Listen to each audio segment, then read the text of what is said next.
Assalamualaikum warahmatullahi wabarakatuh. Alhamdulillahirrahmanirrahim. Pada hari ini kita masih diberi kesempatan dan kesehatan untuk bisa melakukan pembelajaran daring bahasa Indonesia tanpa ada halangan suatu apapun. Saya selalu berdoa dan berharap agar kalian sekeluarga senantiasa dilimpahi kesehatan sehingga kalian dan keluarga masih bisa berkumpul dan melakukan aktivitas sebagaimana biasanya. Anak-anak yang saya cintai dan banggakan, hari ini kita masih akan melanjutkan pembahasan tentang materi teks editorial atau tajuk rencana yang pada video sebelumnya saya sudah menjelaskan tentang pengertian tentang apa itu tajuk rencana atau editorial dan mengapa kita mempelajari editorial atau teks editorial. Di samping itu pada video sebelumnya kalian juga sudah belajar tentang pernyataan fakta dan opini yang banyak terdapat dalam isi teks editorial atau tajuk rencana. Kalian juga sudah mengerjakan tugas terkait dengan materi yang pertama kemarin, sehingga saya berharap kalian sudah siap untuk melanjutkan ke materi kita yang kedua, yaitu tentang struktur teks editorial atau tajuk rencana. Baik, saya akan mulai penjelasan terkait dengan struktur teks editorial.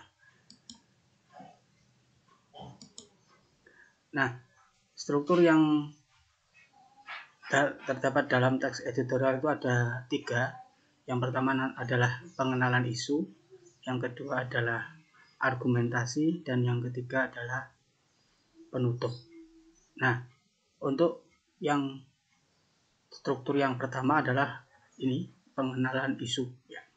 Ya, pada bagian ini karena pengenalan isu ya otomatis adalah mengemukakan atau mengenalkan isu atau permasalahan yang akan dibahas pada bagian berikutnya. Artinya permasalahan yang akan dibahas dalam editorial itu. Nah, pada bagian ini disajikan peristiwa atau persoalan aktual, fenomenal, dan atau kontroversial. Ya, jadi biasanya tajuk rencana itu diawali dengan mengemukakan permasalahan atau peristiwa yang aktual atau yang sedang hangat dibicarakan atau yang baru saja terjadi, sehingga oleh redaksi dari media itu perlu untuk ditanggapi atau perlu disikapi. Nah, pada itu kemudian dimasukkan dalam pengenalan isu. Nah, otomatis biasanya pengenalan isu ini ada di bagian awal atau bagian pembukaan dari suatu teks editorial. Nah, kita bisa lihat ada contoh berikut ini. Nah, ini contoh ini saya ambil dari teks editorial Kompas tanggal 18 Agustus 2020 dengan judul Kemerdekaan di Era Pandemi. Ya. Nah, kalian bisa baca secara sekilas ya, nanti kalian bisa juga membaca secara utuh materi ini atau contoh ini. Nah, ini adalah bagian pengenalan isu. Kalian bisa lihat di sini. Bagian pertama adalah perayaan hari ulang tahun kemerdekaan ke-75 RI di Istana Merdeka dan sejumlah tempat tampak sederhana tetapi tetap membanggakan. Ini kan fakta ya. Kita bisa lihat kemarin upacara peringatan 17 Agustus di Jakarta atau di Istana Negara sepi ya. Itu kan fakta. Ini adalah peristiwa yang akan dibicarakan dalam editorial ini ya. Ini adalah bagian pengenalan isu. Nah, suasana di Istana Negara terasa sepi daripada biasanya. Ini kan juga fakta. Kita bisa lihat kemarin di televisi, suasana acara di Istana Negara memang sepi, tidak berbeda dari tahun sebelumnya. Nah, sepinya perayaan kemerdekaan karena pandemi COVID-19. Nah, ini tentu saja karena memang ini juga fakta. Ya, ini juga fakta. Ini adalah bagian pengenalan isu. Ya. Nah, kemudian bagian berikutnya atau struktur yang selanjutnya pada teks editorial adalah bagian argumentasi. Nah, bagian ini merupakan bagian pembahasan yang berisi tanggapan redaksi terhadap isu yang sudah diperkenalkan sebelumnya. Nah, ini adalah bagian argumentasi. Argumentasi itu kan pendapat atau pandangan ya, atau opini ya, opini dari redaksi media itu terhadap persoalan yang tadi sudah dibicarakan di bagian pengenalan isu. Nah, kita bisa lihat sekarang contohnya. Nah, ini bagian argumentasi ini panjang, biasanya ini bagian pokok atau bagian inti dari editorial. Sejarah mengajarkan bangsa ini bukan bangsa yang mudah menyerah. Perayaan Detik Proklamasi digelar dengan bantuan teknologi dan protokol kesehatan ketat. Kondisi ini mengingatkan apa yang pernah dikatakan sejarawan Inggris Joseph Arnold Toynbee, challenge and response. Setiap tantangan selalu ada tanggapan. Itulah yang dilakukan pihak istana menggelar Detik Proklamasi secara fisik dan virtual. Nah, ini kan berarti argumentasi yang pendapat yang disampaikan oleh pihak dari redaksi media tersebut. Ya. Terus kemudian perayaan kemerdekaan pada masa pandemi tetap membanggakan. Bangga sebagai bangsa Indonesia. Bangga dengan kemajemukan Indonesia yang ditunjukkan dengan pakaian adat beserta upacara. Presiden Joko Widodo mengenakan pakaian adat Timur Tengah Selatan dari Nusa Tenggara Timur. Ya. Ini juga merupakan argumentasi. Sikap challenge and response harus terus dikembangkan untuk mengisi kemerdekaan. Ini pandangannya. Teknologi adalah salah satu jalan menyatukan kita sebagai bangsa. Teknologi bisa menyatukan kita sebagai bangsa. Namun, teknologi bisa merusak persatuan bangsa jika dimanfaatkan orang tak bertanggung jawab. Jadi ini merupakan bentuk dukungan atau apresiasi dari media ini terhadap pelaksanaan upacara peringatan Hari Proklamasi yang digelar oleh pihak istana, meskipun dengan suasana yang berbeda tetapi tetap menunjukkan suatu kebanggaan ya, dengan bantuan teknologi tentu saja ya. Ini masih kita lanjutkan di bagian argumentasi. Nah, saat ini bangsa Indonesia tengah berjuang menghadapi krisis kesehatan dan bayangan krisis ekonomi. Pada masa krisis ini bukan saatnya saling menyalahkan. Ini kan juga merupakan pandangan ya. Tetapi bagaimana kita sebagai bangsa bergandengan mengatasi krisis. Benar pernyataan Presiden Jokowi dalam sidang tahunan, jangan merasa paling agamis, jangan merasa paling Pancasilais, dan jangan merasa paling benar sendiri. Saatnya musyawarah elit bangsa untuk mencari solusi keluar dari krisis. Pemerintah pun tidak boleh menganggap dirinya sebagai pemegang monopoli kebenaran dengan mengutuk kritik. Ini jelas merupakan pendapat terhadap peringatan atau makna peringatan kemerdekaan ya, tahun ini yang kita gelar dalam suasana yang keprihatinan ya.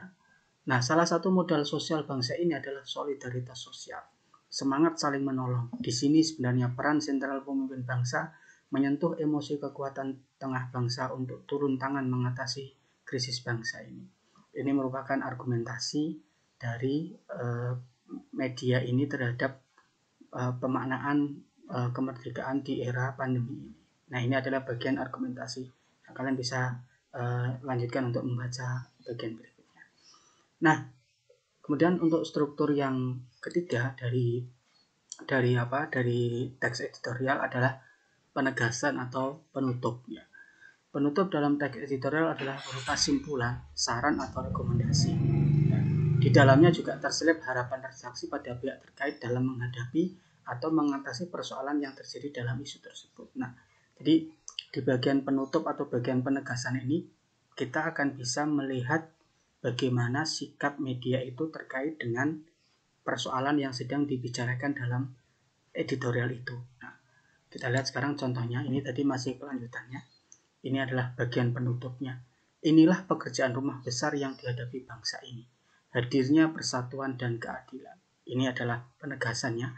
Hal itu membutuhkan model kepemimpinan yang bukan hanya populis, tetapi berani mengambil kebijakan afirmatif demi hadirnya cita-cita kemerdekaan, yakni keadilan sosial bagi seluruh rakyat Indonesia. Nah, ini kan berarti adalah saran atau rekomendasi. Hal itu membutuhkan model kepemimpinan yang bukan hanya populis. Ini adalah sarannya. Ini saran dari media ini terkait dengan eh, makna kemerdekaan di era pandemi ini. Nah, jadi ini adalah merupakan penegasan atau penutup dari teks editorial ini. Oke, jadi sekali lagi saya ulangi, ada struktur teks editorial ada 3 bagian, yaitu ada pengenalan isu, ya, kemudian argumentasi, dan yang ketiga adalah penegasan atau penutup. Ya. Nah, untuk bagian pengenalan isu biasanya akan disampaikan fakta-fakta terkait dengan peristiwa atau persoalan yang akan menjadi pembicaraan dalam dalam editorial itu. Sedangkan pada bagian argumentasi ini adalah berisi pandangan atau sikap atau gagasan dari penulis editorial ini terkait dengan masalah itu. Ya. Sedangkan bagian penegasan atau penutup ini biasanya adalah simpulan dan biasanya juga ada harapan atau saran terkait dengan permasalahan yang sedang dibicarakan dalam editorial itu.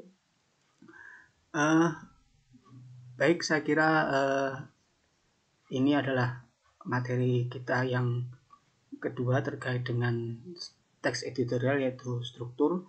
Saya kira untuk materi ini cukup sampai di sini dulu.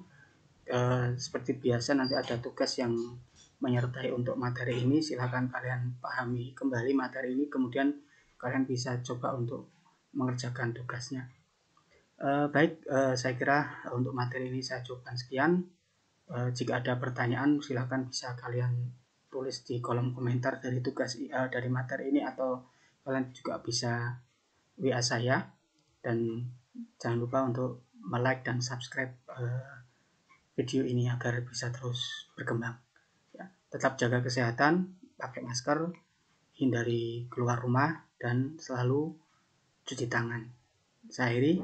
Assalamualaikum warahmatullahi wabarakatuh.